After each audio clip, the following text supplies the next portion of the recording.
And I'm back with another edition of Talk with the Mayor. Talk with America's Mayor. That's me. Exciting show last night. We intend to have a much more exciting show tonight. Tonight we're going to do something a little different, at least on a Monday night. And we're going to try and we're going to also take the first segment and we're going to turn it into our common sense podcast because we want to get it out quickly this week. And therefore, this has to be said now and as quickly as possible, gotten to people because we want to keep them informed. And it's really pretty simple. And so let me do that, and we will get to you very, very quickly. And I think you'll find this very interesting. Hello, welcome to another edition of Rudy's Common Sense. Tonight, I think we have just seen two major examples, if that is necessary, of the utter insensitivity, disconnection, maybe dislike, disdain, irrelevance from their point of view of the American people. And I think we're going to see an example that, of course, has occurred many times before, but these are two of the major, uh, two of the major times it's happened. The first involves President Biden, and the second involves Secretary Mayorkas. I think if you follow politics, realize these are two of the biggest liars in the history of the United States. The president has spent his life lying from his time he's become a public figure. He entered office lying, and I guess he's going to end office lying. But there are days in which he does it 2, 3 times, and it goes back to his plagiarizing in law school, plagiarizing in as a senator, plagiarizing the life of Neil Kinnock, uh, claiming that he marched in the civil rights movement, claiming his family was the first to graduate from college. They were all coal miners. Not true. Uh, Claiming he had 3 or 5 degrees. He barely has 2. Cheated his way through the second one for sure. Claiming he has some kind of massive IQ. Very hard to do when you have half a brain. I can tell you from personal experience of knowing him for over 35 years, he's one of the dumbest human beings I've ever met. I'm not exaggerating, and I've said it for years. Go find friends of mine. If they ask me, what's Joe Biden like? I said, he is the dumbest guy you ever met. Um, Lying about his whole background, uh, claiming heroic feats that never occurred. And while running for president, he claimed to have been shot at one point, and also having been arrested on the way to see Nelson Mandela. That's been corrected 3 times, and he continues to tell it even after he himself has corrected it. And now he's into a whole new cycle of delusional lies. Like, well, while he was running, he said he saw Franklin Roosevelt read the comic books on television. There were comic books, but there was no television when Franklin Roosevelt was alive. So that, of course, would have been a delusion.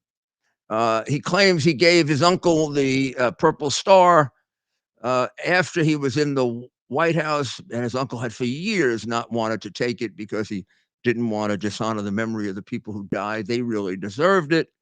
His father told him about it as he was being inaugurated, and then shortly thereafter, he organized a ceremony in the White House. His uncle first denied it, then he took it.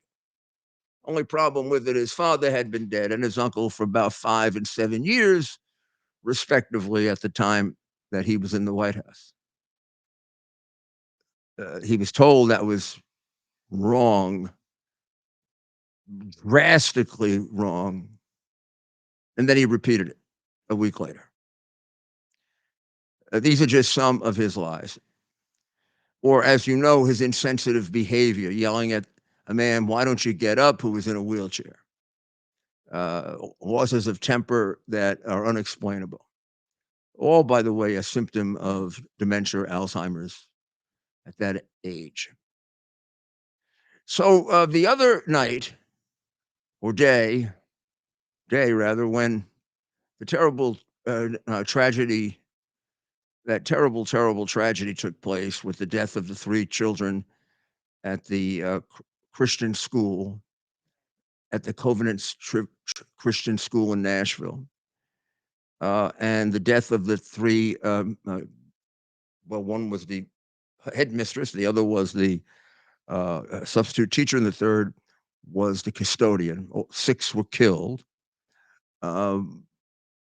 It was, of course, shocking. If you're a parent, you can't help but put yourself in the place of the parents. In school, shot dead, no reason. In a Christian school, I would say, by all intents and purposes, probably considered a very safe school. A former student comes in, 27-year-old, a person who is transgender by their own admission, has described, I don't know what pronoun now to use, has described herself as used a her, used a him, and most recently was a him. The person, admittedly, according to the parents and the texts that have been and writings that have been found, is a patient of a for mental illness, for some form of mental illness. We don't know how that diagnosis goes, but is a patient for mental illness. She shoots her way into the school. The door is locked. And we don't know exactly the circumstances now because this wasn't seen in the school. There might be film of this, and that'll eventually, I'm sure, it'll be obviously reviewed by the police and possibly maybe not released. She shot and killed, as I said, 6 people. Police arrived within a few minutes of being called. The whole thing from the police point of view took 17 minutes, which I think is about as fast as you can do it. If you could do it faster, it wouldn't be much. It's certainly nothing like the Evaldi situation. And in fact, just the difference is startling. And not only that, but the actions of the police officers. The police got there. They immediately dispatched to the sounds of, I believe, gunfire, and took no precautions for themselves, even the usual police precautions that you might be familiar with if you just watch a realistic police movie, fictional or documentary. You'll see that the police, when they're approaching a shooter and they're going through hallways and interconnected spaces, they will stop at each space that's a new hallway, and they'll look around both ways with the gun out or ready to shoot if they see the person. And just the opposite occurred. Just the opposite occurred. They went right through. They went right to the subject and shot and killed the subject and cut off the damage she could do at 6. And cut off the damage she could do at 6. It was a blessing because we don't know what the numbers are, but we know that the person had a significant amount of ammunition. Now, the president of the United States was at some kind of function when this happened. And the president of the United States, this is similar to I guess, George Bush in September 11th, except he was notified of the full import of it right away, whereas Bush was told only that something happened, a twin-engine plane or something, and didn't go joking about it, but rather just kept up his activities to reading to the children so that he wouldn't unnecessarily disturb people until they found out how serious it was. That was a sensible decision of an adult, uh, full, uh, functioning, non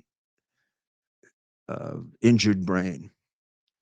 He walks out in order to give his comment on this. Who knows if he wasn't affected by the fact that the person was immediately uh, described as transgender, and you know that his administration would do everything they can to cover that. Their desire, I think, is that if this ever happens, it happens with a white supremacist, and whenever it doesn't, it's buried. And whenever it does, which is rare, really, it's grossly exaggerated until it turns out that it's wrong. So I think he was in a state of confusion. So I'm going to want to show something to help you understand this.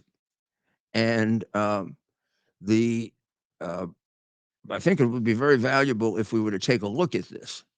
And this would be Biden at the time. This was shortly after being informed that these horrible, horrendous murders took place.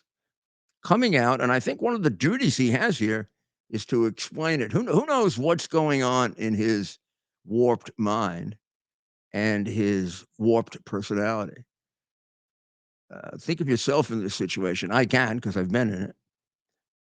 And think would you ever vaguely even do this?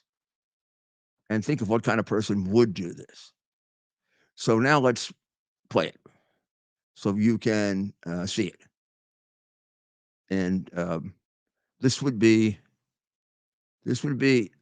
him, President Biden, addressing the people who have no idea this happened, and he's there to make a comforting statement,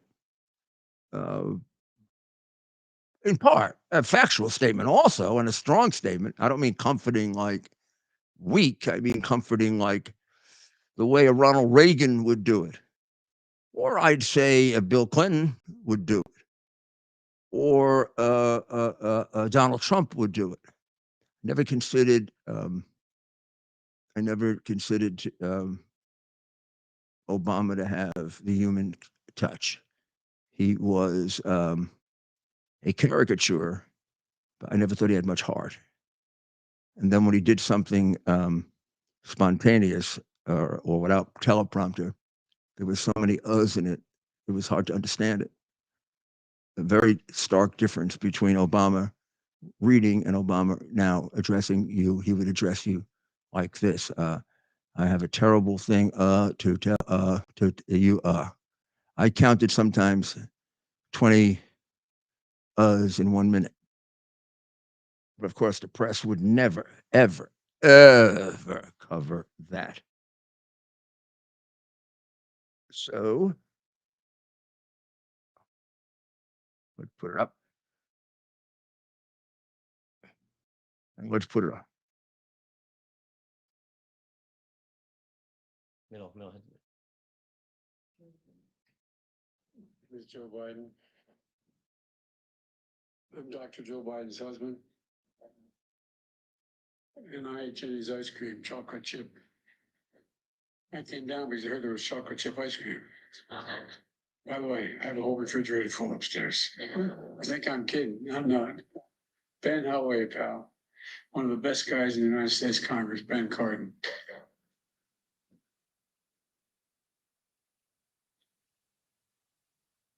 Folks, welcome to the White House. Now,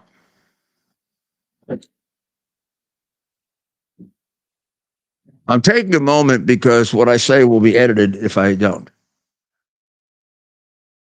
I have had issues with Joe Biden for a long time, and of course, know more about him than anyone does. I find that one of the most astounding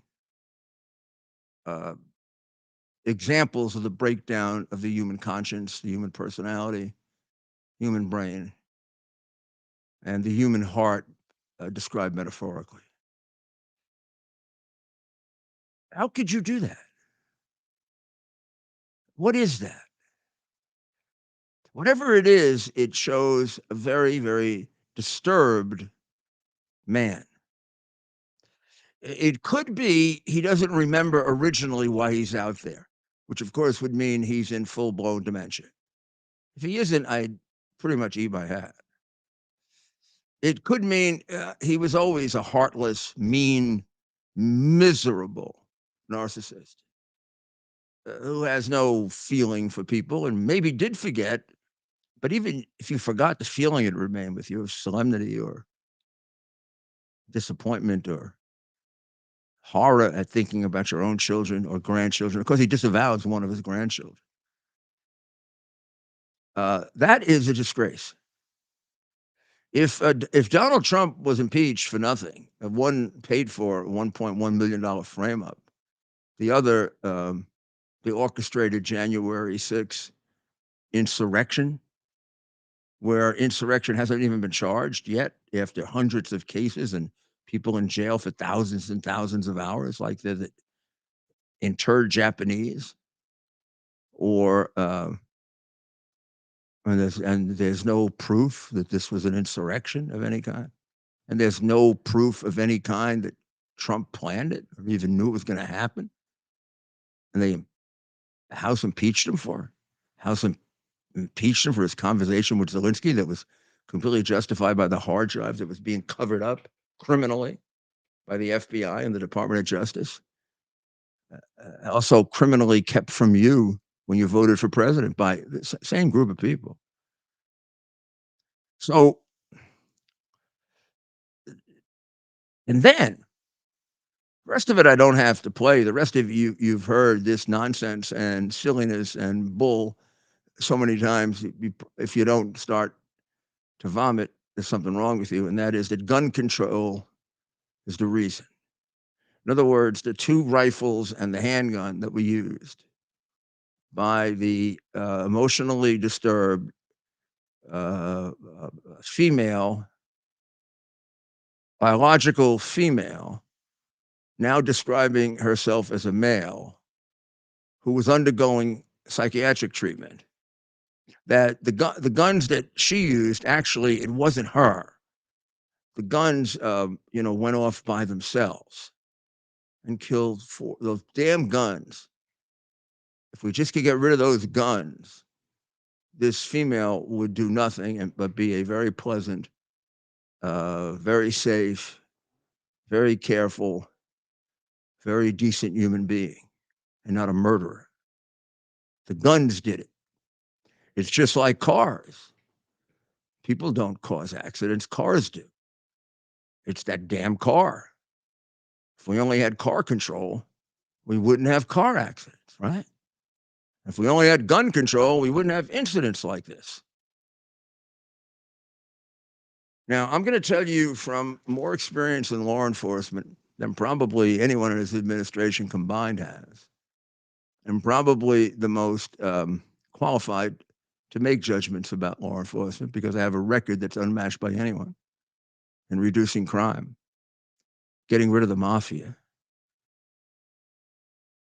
turning around Wall Street, prosecuting Nazis, terrorists, and prosecuting one hell of a lot of corrupt politicians like the ones in the Biden administration.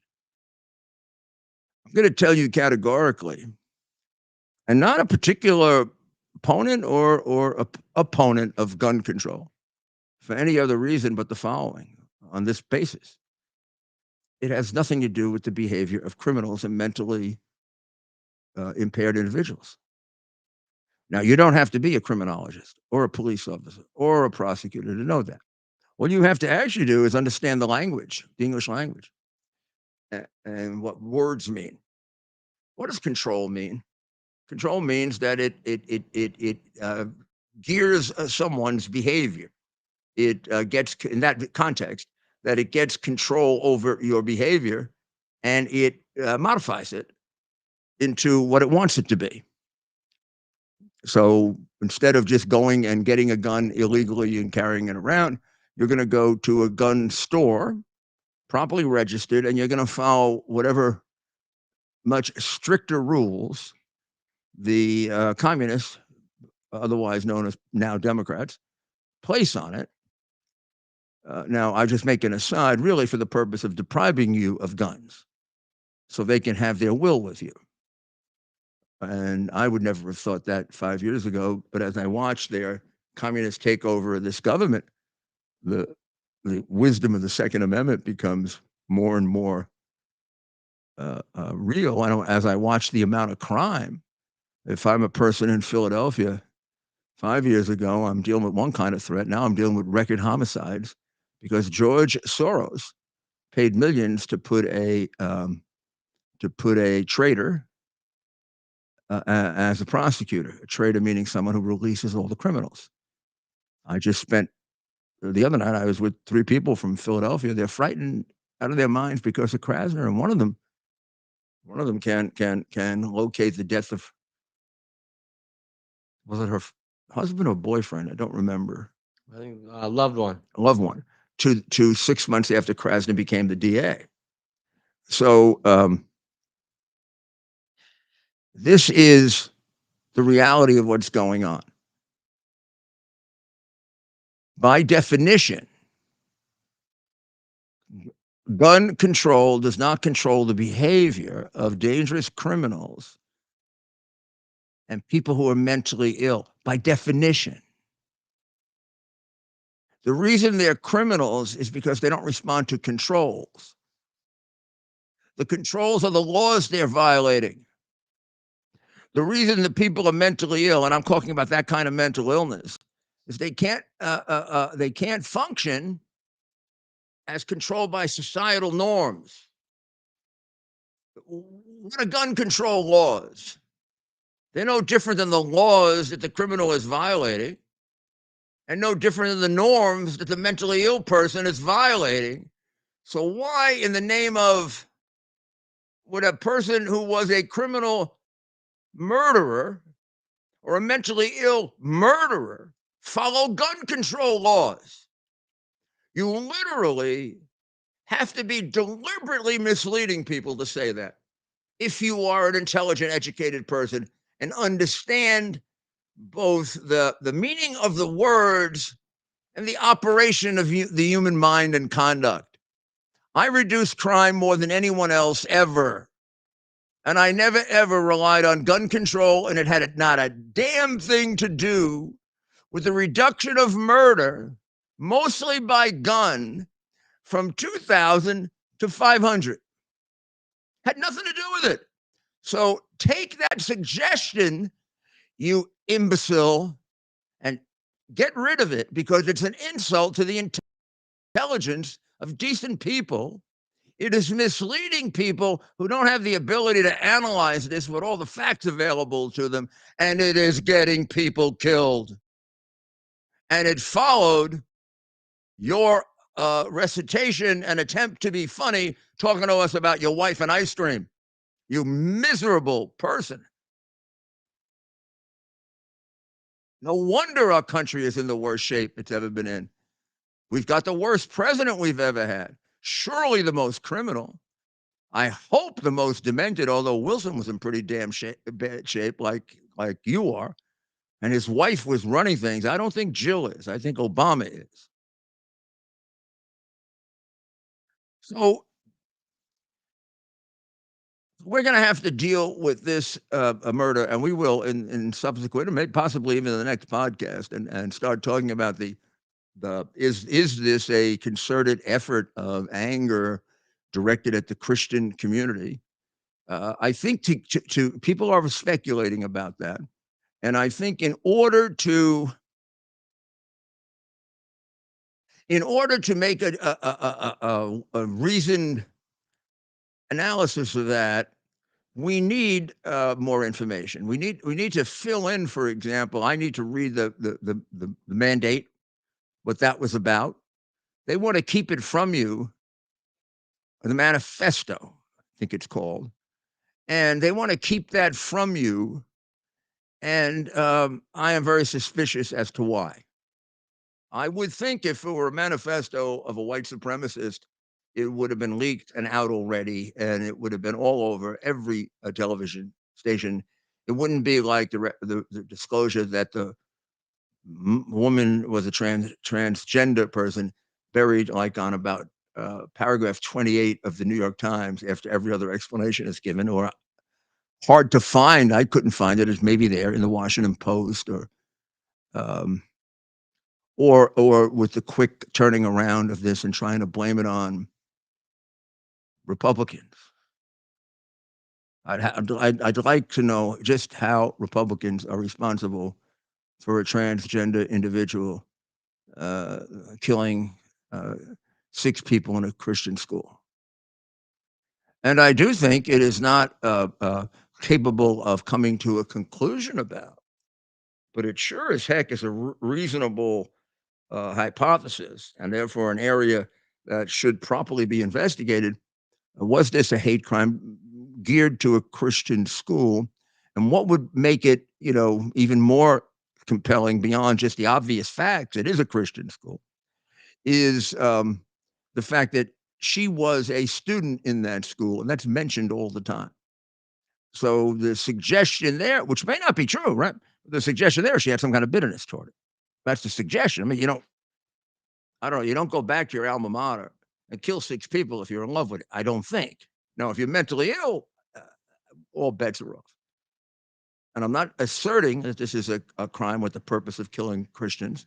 I'm telling you that is something that responsible, non or apolitical investigators, which they should be, would thoroughly investigate and therefore run down. Um, so let's see if that's done. The police chief put it on the table right away because it sounds like the police chief knows there'll be pressure not to. And when asked, did her status as a transgender person have something to do with it, he said, and I'm going to just paraphrase now, but he said he didn't know, but that was something being looked at. Well, I would say, or something has to be considered. It was a very courageous thing to do, Chief. Very courageous indeed. Now, I know this is an unrelated story, but it is once again indicative of the point that we're making. This administration has no heart, as well as no conscience, because it's corrupt as hell. And I would say the best example, and I'd put him beyond the press secretary because it's her job, she apparently thinks, to lie for him. So I consider her almost part of his lying. That doesn't really justify her. That's sort of the Nazi prison guard excuse. I was told to do it. I know it's not Nazi, and I know it's not the same dimension. And don't get all upset. It's just an example to make the point. She's not killing anybody. He is. She's not. And you want to know how? I'm not going to go through all the details of how. Just go over my private podcast. Like all the people in Afghanistan who died didn't have to die if you didn't take out the soldiers before the civilians, which only a very sick individual would do. A 15-year-old would figure out you leave the soldiers there to protect against the terrorists, to protect the individuals. So we have Secretary Mayorkas. Let's get out the facts really quick. Again, you can go back to recent podcasts on this, and we'll have more because we haven't had some, and I think not a little bit too long because the situation is getting worse at the border. Uh, I will say, without proving it, because I don't think I have to, that our border is completely open. You can walk across our border at will. If you do get arrested, it's just a momentary thing. You claim you have a reason to leave your country based on political persecution. You are immediately then given bail. You're taken before a judge. You're given a time 2 years from now to come back, and you're let go. And 90% of them do not come back. So you pass go, and you're never coming back. You're in. So we had 2.7 million people that came in and were apprehended. That doesn't mean they were arrested. It means they were touched. Most of them came in. Some were sent back based on really Trump's edict. That is, that Biden's trying to get rid of, and the courts won't let him. But even with that, millions got in. And we did no, during COVID, we did no meaningful COVID testing while we were being forced on the penalty of losing our jobs forever pretty close to going to prison to take vaccines. They didn't have to take vaccines. They, without any doubt, spread COVID all over the country because they were sent all over the country. I mean, Biden did with them what the Chinese did with his people. He sent them all over our country to spread COVID. Or at least he would think he did because he thought you needed a vaccine. But he didn't give it to them. Didn't check them. And that went on for a year. It still goes on. The numbers are getting higher this year. We set a record last year. We set a record a year before. Biden's records now are so high, they're like he leaves every other president in the dust. Because even though we had porous borders, we never had a completely uncontrollable border. Now we have a completely uncontrollable border. It means you can cross it at will, but there is control over it. But it's in Mexico, and it's by the Mexican cartels, which makes it even worse than it's ever been before. Because people are not just coming in and it's just haphazard as to which ones of them are criminals and which ones are drug addicts and which of them are insane murderers and which one are MS-13 animals and which one of them are terrorists and which one of them are human trafficking. Now it's actually programmed so that they are by an organization that makes a fortune with that called the Mexican cartels, La Golfa, Sinaloa. Very, very sophisticated organized crime groups with representatives, massive numbers of representatives in major American cities and some not so major American cities, carrying on their own direct horrendous crimes and cooperating with others, organized crime within the United States, and most particularly the partner of the Chinese communists in making billions from fentanyl and slaughtering hundreds of thousands of young Americans. Again, records that are leaving any other president behind. If you want to know how out of control our borders are, take a look at the number of people dying of fentanyl all throughout America, from children to teachers to elderly people to people just sampling marijuana for the first time. It's all China, 99%. China made money from every one of those deaths. China made money from the ones that didn't result in deaths. China's making a fortune so that it can build. They've already built a navy bigger than ours. Now they can build an army bigger than ours, and soon enough they can conquer us. And we're paying for it with lives and money. And Mexico is taking its part, not to mention that Lopez Obrador, the president of Mexico, is also a communist, which no one mentions and no one talks about. And all Americans do, very large numbers of them, particularly those with a Dem after their title, is defend China. They defend China for reasons that are completely anti-American. And so Mayorkas has an open border. There's nobody in the world that doesn't know that. People come all the way from China here to go across our open border. He's lied and lied and lied and lied. They held those Border Patrol agents responsible for whipping people when it was clear they didn't. And then they modified the penalty and still held them responsible. And Biden has never apologized for falsely accusing them, which was a horrible thing to do. And Biden continues, and the mayor of New York cries about the problem costing his city, what, 40 million more a year or 400 million more a year, 400 million more a year to a city that's virtually spending more money than the entire state of Florida. Florida has like 5 times more people. Most of that is corruption. And all these people are doing this. They all know the border's open. They're now even saying it, the Democrats. And here now is a guy who emerges, I think, as a hero here. I know cross-examination, and I know people who are good at it and people who are not. Ted Cruz, for whom I have developed the utmost admiration for how straightforward he is about things and how little a politician he is and how much the good of the American people seems to motivate him. I don't know Ted that well. I'm judging from what I see. Rand Paul is another one that I have that respect for. Ron Johnson. There are more, but there aren't too many. I want to play Mayorkas's what would be under normal circumstances an appearance before Congress, where you'd be called back to Congress, the White House, and you'd be asked to resign. Except they can't ask him to resign because, yes, he's in favor of open borders. But it comes right from the president. So this is the questioning yesterday by Ted Cruz. Could we play a little of that now, Ted? I'm talking now to Ted Goodman, my sidekick. And while Ted finds that, there also was a remarkable ending to it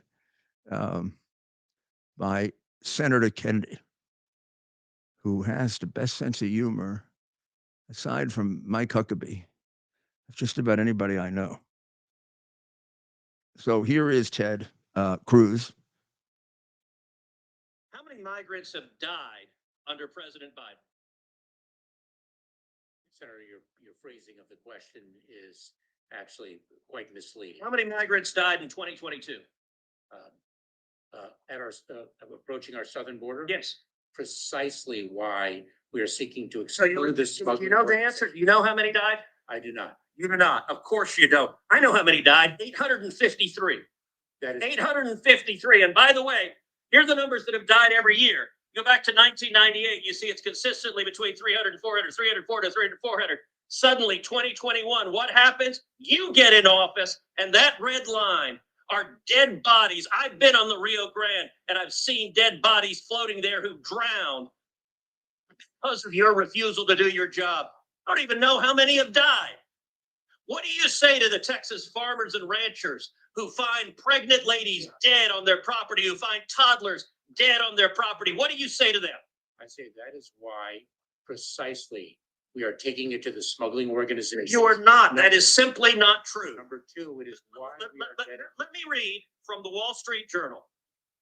The Wall Street Journal 2 weeks ago ran an article entitled, "It's like a graveyard. Record numbers of migrants are dying at the border." The story begins with this chilling line, quote, Eagle Pass, Texas. Local officials keep a refrigerated truck to hold the bodies of migrants who drown in the currents of the Rio Grande while trying to cross the border into the U.S. Mr. Chairman, I ask unanimous consent that this article be entered into the record. Let me ask you a different question. How many children have been sexually assaulted by human traffickers under the Biden administration? Senator, this is precisely why we I instituted. don't want to lecture. It's a question. How many children have been sexually assaulted by human traffickers under your administration? Senator, this is exactly why on January 5th, we announced. And you parole know how program. many? Do you know how many children have been sexually assaulted? This is why we. Okay, you're going to refuse to answer that question as well. Let's move on. It's obvious you've been instructed to stonewall. So I'm not going to let you. You don't get to stonewall and filibuster. Now, one of my Democratic. He doesn't know how many children were raped at the border under his watch. I ask a simple question, not whether he should be Secretary of Health, Secretary of Homeland Security. I ask a different question as to whether or not he should be Secretary of Homeland Security. The question that I ask is, should he be in that administration? Should he be a secretary? Of course not. What kind of human being is he? If you ran that agency, wouldn't every child that was raped, wouldn't you know about it? Wouldn't you have, in all these years you've been there, done something about it? There's no program to stop it. I was in government. These are the things that motivate you to make changes, to do reforms. When I found out about the condition of the welfare agency, I took it out of the welfare office, created a whole new agency, the Agency for Children's Services, and put it under Nick Scopetta, who was a brilliant leader. Within 5 or 6 years, we got awards for their performance. But I didn't care about the awards for their performance. We were saving children's lives. We were doing the best that we could to save children's lives. And we failed there a few times, and we went back and studied it, Nick and I and staff, and they would do it and come to me. These were situations of grave importance. because human life was a situation of grave importance to us. To people, I guess, who can tolerate the slaughter of an 8 or 9 month old baby in the womb and approve it as legal, which Biden and Mayorkas can, I guess they don't care much about human life. It's about them. And you want the core of what's wrong with this administration. It's entirely immoral. It is not informed at all by wisdom, decency, or God. And our country is sinking.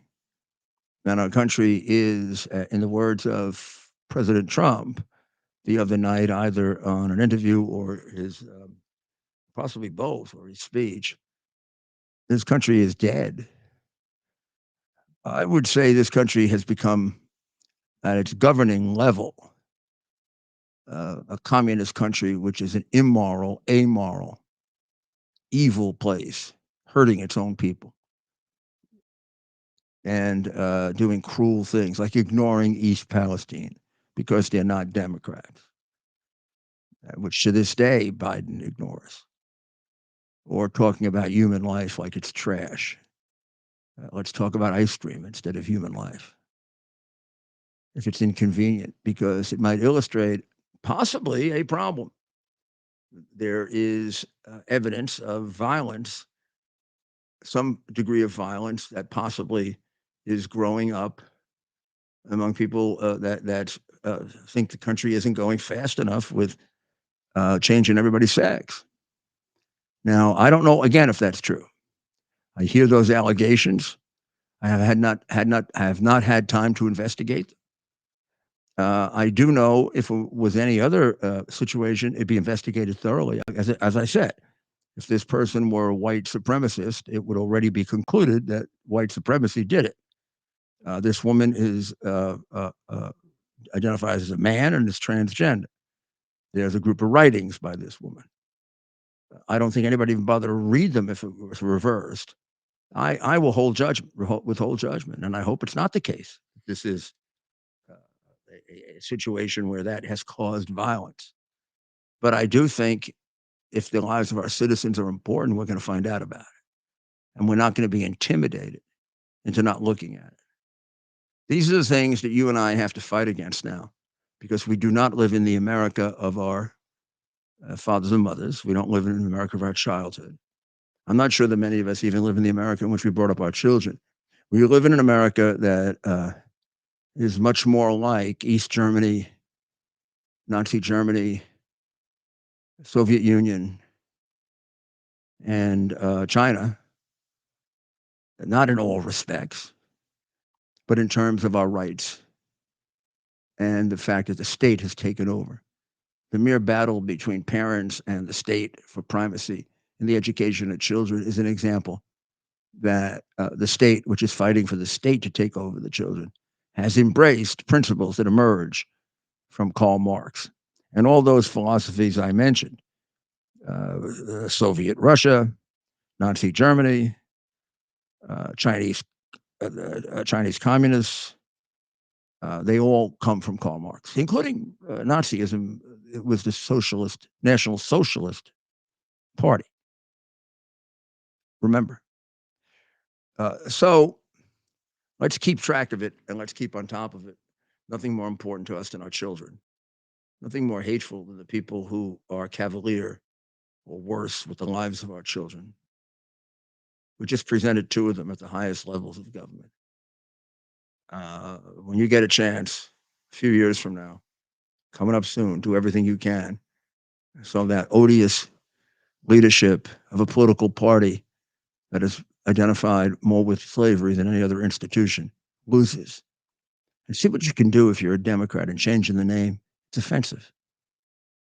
If Jefferson's name is offensive to some people in Washington, surely the Democrat Party, which had a lot more to do with slavery, is offensive to everybody. So how about hypocrites? You get rid of the name too. Well, this is Rudy Giuliani, and we'll be back in a couple of days with another Rudy's Common Sense. Well, now we're going to go to your questions.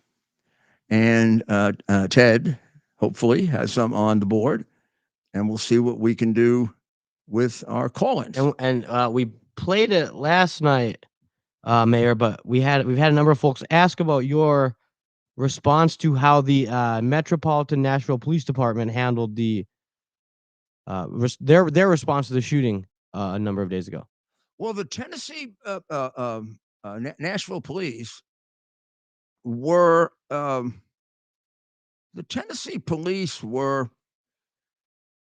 really, really excellent. When you look at it, compared to, I mean, in Uvalde, which is the one that we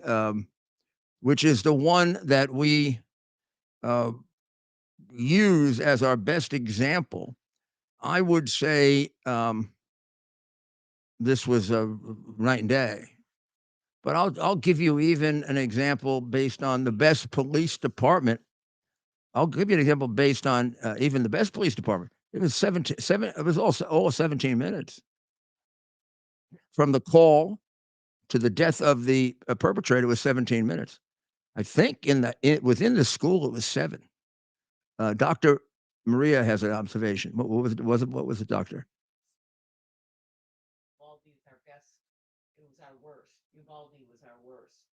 What did I say? Best? Oh, I'm sorry. Well, I meant the best example. I guess I had the words reversed. I meant the best example of a bad situation, which makes it the worst. A much easier way to say it. Thank you, Doctor. But Uvalde, I guess, was our worst in terms of response. Sandy Hook was our worst in terms of numbers of death. But I'm not saying this was our best because I haven't studied all of them, but it couldn't get too much better. Yeah, I mean, the 17-minute response time is very good. Could you improve that? I don't know. Yeah, sure. I mean, under the right circumstances, you can improve it. Under the right even under the right circumstances, it could be worse. But I'm not talking about just the response time, which was certainly adequate. I'm talking about when they got there. They went right to the target, and they went right to the target, even in a way that would defy the usual police procedures. Meaning that usually they stop and start and stop and start. They didn't stop and start and stop and start and stop and start. They went right to the target. You've seen that on all of the replays of it. I'm sure have seen enough police dramas to know that when the police are chasing an armed suspect who shoots back and they don't know where the suspect is, every time they go to a crosswalk or a hidden corner, they look beyond it before they proceed.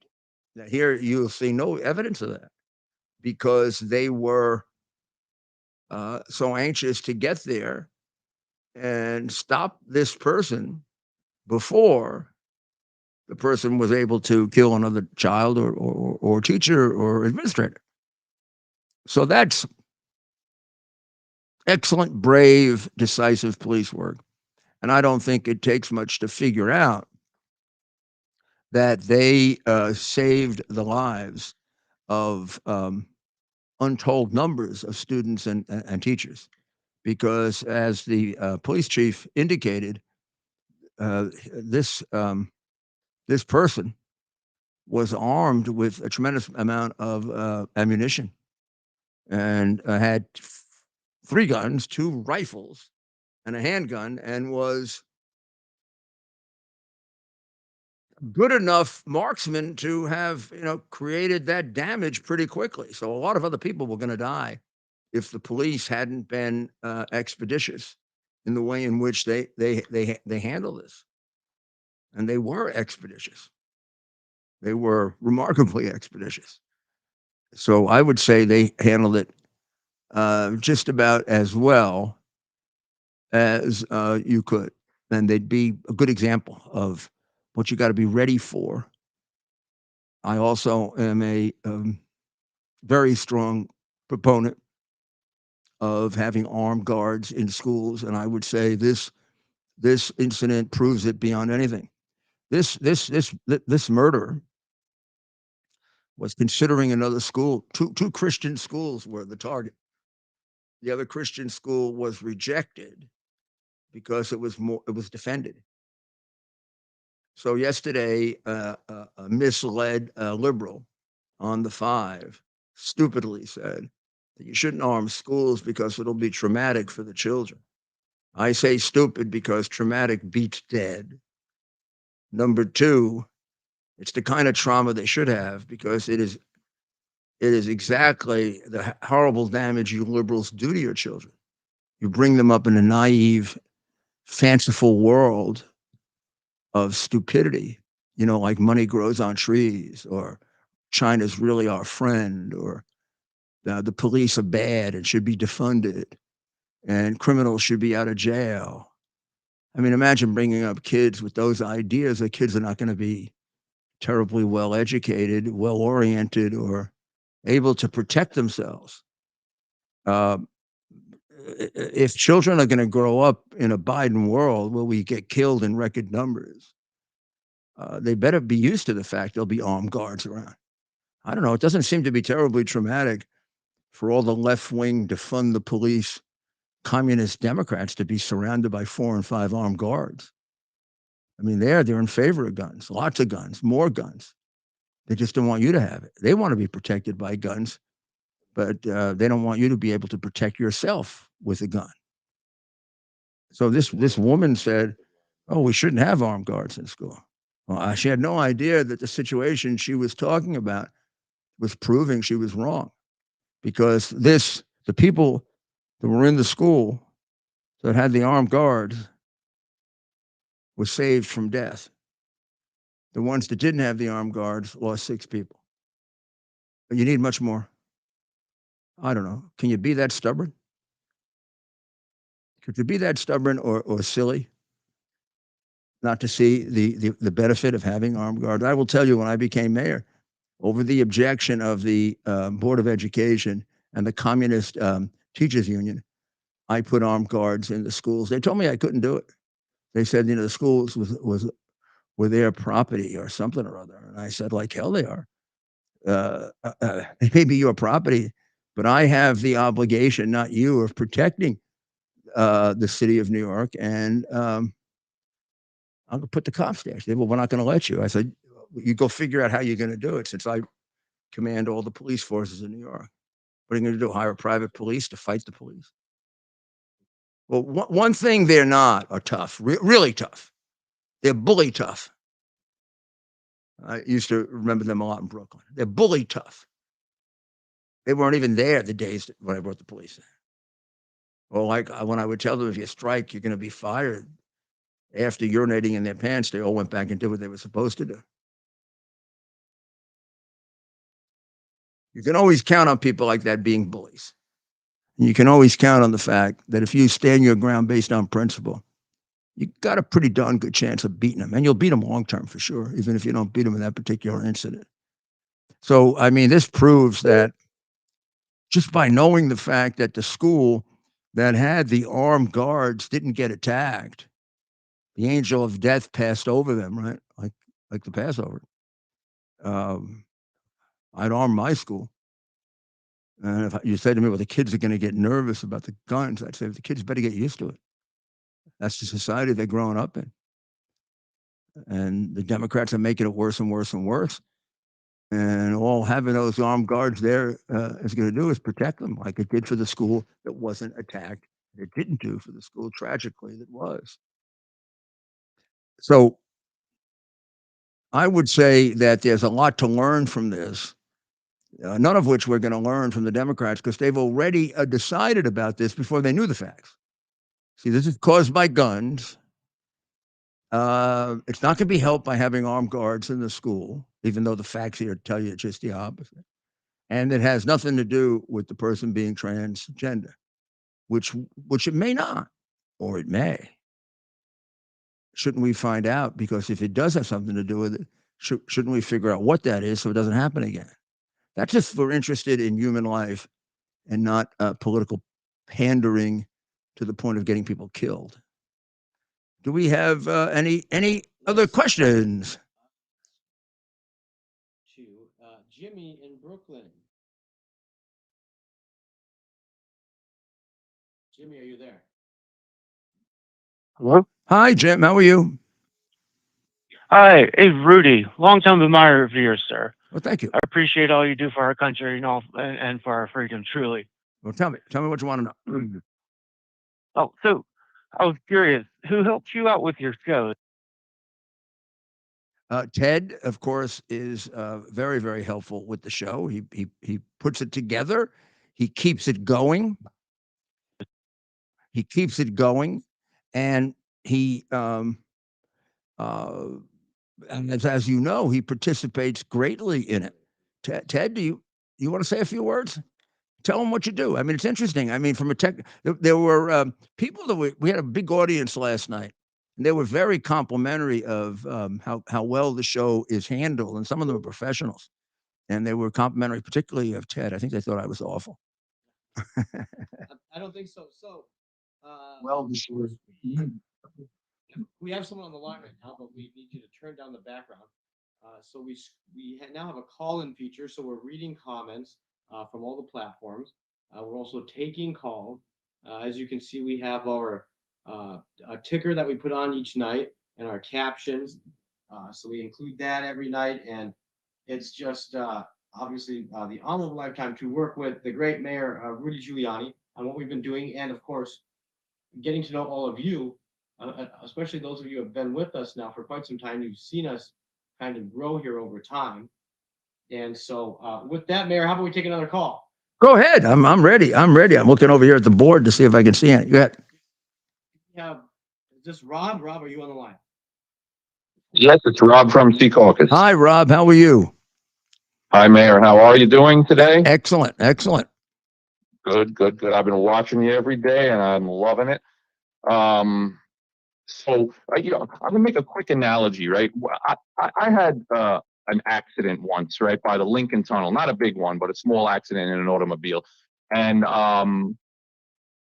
was right by the Port Authority. So I did a successful FOIA request for the video, and I did that immediately because I figured I would need it. So then I started dealing with the insurance companies. The insurance company, it turned out that they told me they were not going to take full responsibility for the accident. So it just turns out that the day before I spoke to that lawyer, that insurance company about that, I had received the FOIA information video and the thing. So I said, and I had already sent it to the insurance company. I said, check your email and look at the video. The guy looks at the video and he says, it looks like we are going to pay you 100% of the damages because it was the guy's fault. The other guy was 100% at fault. So my point is to bring attention to video, right? Why is it that the media gets to set precedent for what is generally understood to be circumstantial regarding evidence obtained in opposition to criminal Democrat behavior? Isn't the data contained on the laptop that you yourself are in possession of, isn't that material in a case, right? Tucker's release of January 6 videos or 2,000 Mules, for example. Isn't that direct evidence? And how the hell is it that the media winds up becoming the entity to set precedents for what is considered circumstantial or direct evidence? Because Rod, it's an excellent question, Robin. It fits into what I was saying before, and I thank you for calling because it gives some evidence to what I was saying was true. The kind of media you're describing is the media in a totalitarian country.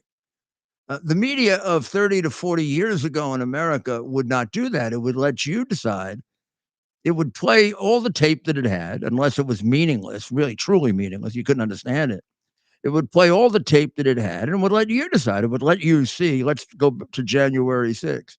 Let's assume in all that footage they're holding back, which is 95% of it, 98, I don't know, some large percentage. I don't know the exact percentage, much more than they've shown. It makes sense that if we've just seen a small percentage, 1, 2, 3, 4, 5, we have in some way a warped perception of January 6th because 90 to 95 to 98% has been denied us. So they normally what would happen is they'd play the whole darn thing. They'd make it all available. That would be free speech. They let you draw your conclusions. And some might show the demonstrators doing illegal things. Some might show the police doing illegal things. Some might show faces that you could recognize as Antifa spurring it on, and some could show Proud Boys who really were Proud Boys, or Proud Boys that were FBI informants who were there to make things worse. And we'd get a full and honest picture of January 6th. But they don't want to give you an honest picture of January 6th. You know that from the committee. They wouldn't have picked that committee. They picked a committee of known, accomplished, and serial liars, like Shifty Schiff, who lied about the Russian collusion frame-up, in order to create a narrative that Trump led an insurrection against the United States. I notice in some of my papers involving disbarment that I'm doing now, they use the word insurrection. Well, who's the liar, me or them? Where's the evidence of an insurrection after all these years? They haven't charged a single person with insurrection. They certainly haven't proved insurrection. And of course, you would have to laugh if you heard insurrection charged. I mean, the Bar Association's use of that is not only laughable, it's irresponsibly dishonest. You don't have an insurrection without someone bringing a gun. These were unarmed insurrectionists who I guess expected that people were just going to give up to them. And of course, they never tried to take over the government. So they never planned to take over the government or take down the government. They didn't bring along instruments that would accomplish it violently. They didn't bring along instruments that would accomplish it anyway at all. There's no evidence afterwards they continued to try to bring down the government.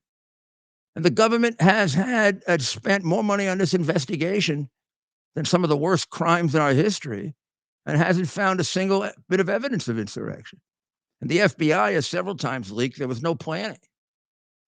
So this is a government of falsity, surrounded by woke institutions like the New York Bar Association and others, who further it with their own lies.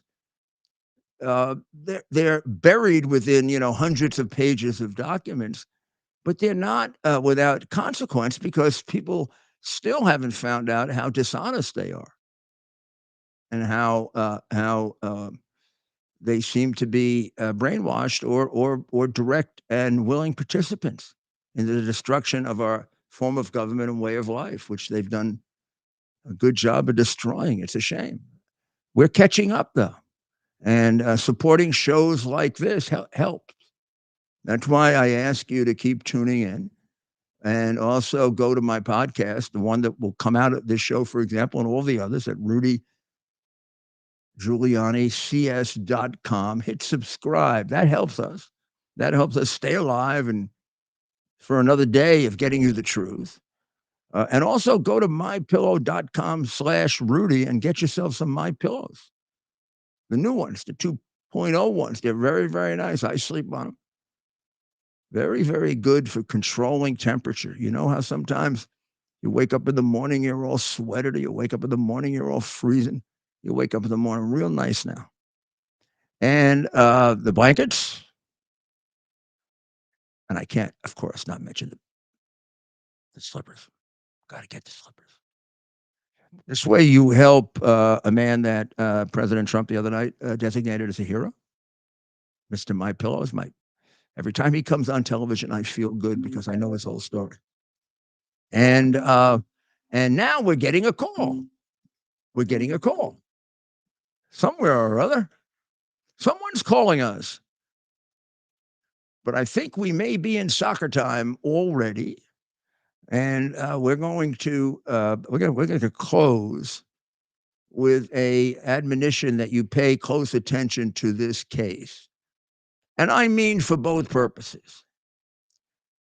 We don't want, and I mean this seriously, we don't want this designated as a hate crime done by some warped members of the transgender community against Christianity. I don't want that. I'm not them. I wish that's not the case. And yes, there's some possibility of that now, and it should be pursued. But the benefit of pursuing it is we'll find out. I am hoping that it's not true. And I mean that because I am not a sick individual like they are. But we also have to pursue it because it is true. Let's find out about it so we can stop it early, huh?